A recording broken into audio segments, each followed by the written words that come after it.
बस है अभी बेवजह हिचकिचाना। Closeup anti germ mouth wash और नेचुरल एक्सट्रैक्ट्स के साथ सांसों की बदबू से लड़े और प्योरीफाई करें 12 घंटों तक, ताकि जब मौका मिले पास आने का आप कहें शुक्र है आज क्लोजअप से ब्रश किया।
ये है मुंबई शहर, सपनों का शहर। यहाँ लोग अपने सपने पूरे करने आते हैं। हमारे हीरो का भी सपना है किसी अच्छी लड़की से शादी करना, जस्ट लाइक हीरोइन। लेकिन बेचारा अपने सपने पूरे करने की राह पे वो गाड़ी धो रहा है।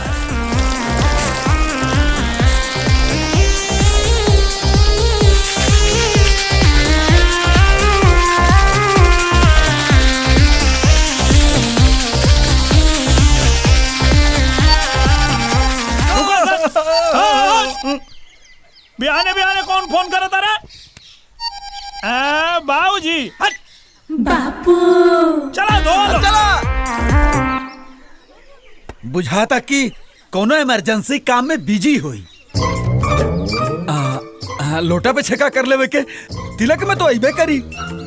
ठीक बा हे पंडित, विधि विधान शुरू करा हो। ओम स्वस्ति नो इंद्रो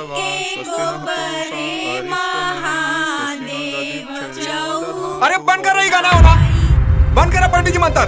काबिल जी, अरे गाछे कठोर उठे तेल जवना लड़का के इतना दिन से पता बा कि ओकर छेका होके वाला बा। आइल ना तिलक में वो आ जाई, का भरोसा बा? पहले लड़के से पूछकर बात कर लीजिए, फिर छेका चढ़ेगा। हाँ ए लाखन जी, तनी अपना नौका नंबर से फोन लगावा था बेटा। नौका नंबर होला ना, कबो कबो घर का फोन देख के लोग सोचेला कि पहले कमवा कर ली बाद में बतिया ले।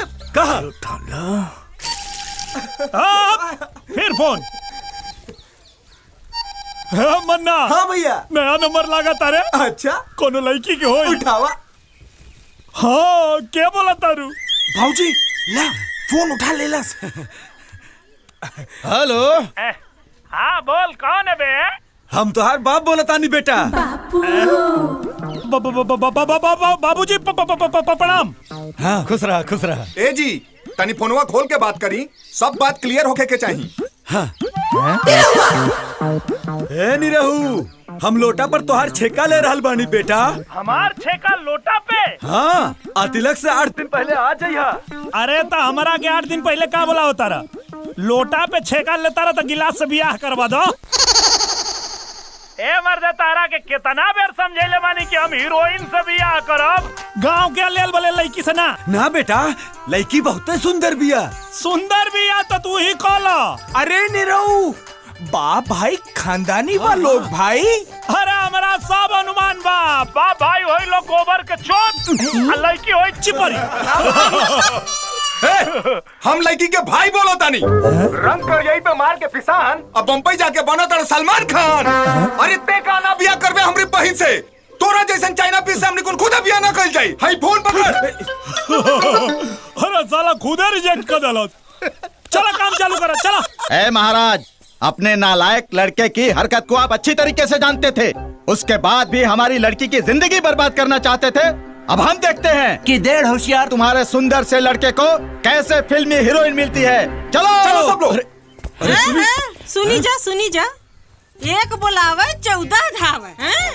डांगा पीट के अपने बेटा का ब्याह करब, डांगा पीट के देख ले बरुआ। सुनी जी यहाँ का न्योता जरूर दे, आप आई जरूर, खाए पिए खूब सेवा करवाई और देख के जाए कि हमार खूबसूरत बेटा मुंबई आप पतो कैसन लेके आवला।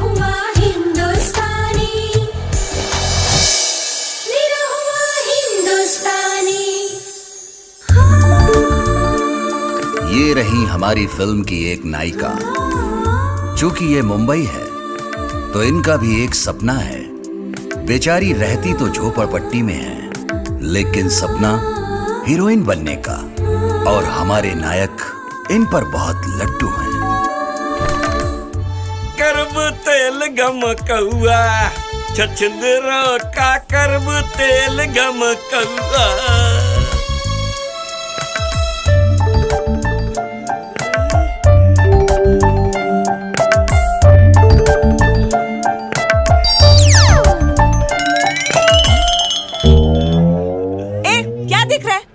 दूध दे। पता नहीं कहां से आ जाते हैं ठरकी लोग।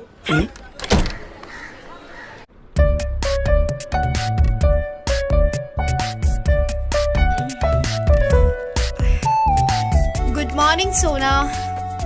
और चलती है क्या कोना?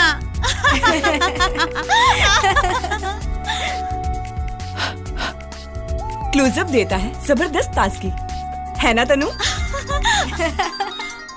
सोना baby take your call. Hello mummy. ते घरे वापस आईबे की ना? नहीं, हीरोइन बनना मेरा सपना है और जब तक ये सपना पूरा नहीं होगा मैं घर वापस नहीं आऊंगी। अच्छा ता ये तो आखिरी फैसला बा। मम्मी अब से कितनी बार बोले, सुबह सुबह मुझसे भोजपुरी में बात मत किया करो। फ्रेंड्स लोग के सामने बहुत इंसल्टिंग फील होता है। ए बिहाया, बम्बई जाके बड़का अंग्रेज हो गई ले। खाली तोहरा मुंबई 30% खाली भोजपुरी बोले ले।